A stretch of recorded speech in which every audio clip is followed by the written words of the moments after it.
বারাসাত জেলা পুলিশের উদ্যোগে আন্তর্জাতিক মাদক বিরোধী সচেতনতা নামল দেগঙ্গা থানার পুলিশ। সোমবার এমনই ছবি দেখা গেল বারাসাত টাকি রোডে। এদিন দেগঙ্গা থানার আইসি অর্ণব গঙ্গোপাধ্যায়ের নেতৃত্বে দেগঙ্গা থানার পুলিশ আধিকারিক সহ একাধিক পুলিশ কর্মীরা ড্রাগের নেশা সর্বনাশা, আসুন বিশ্বকে মাদক মুক্ত করি এমনই আবেদনজনিত ব্যানার হাতে পথে নামে।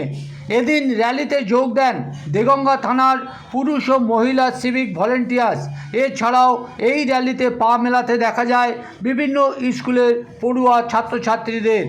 রবিবার 23শে জুন ছিল বিশ্ব মাদক বিরোধী দিবস, আর সেই উপলক্ষে সোমবার দেগঙ্গা থানার পুলিশের উদ্যোগে বিশ্বকে মাদক মুক্ত করার এই সচেতনতা বেশ তাৎপর্যপূর্ণ। এদিন দেগঙ্গা থানা থেকে কার্তিকপুর ও দেগঙ্গা বাজার এই র্যালি পরিক্রমা করে। দেখুন সেই ভিডিওর ছবি তুলে ধরা হলো নজরে দেগঙ্গা পেজের ক্যামেরায়।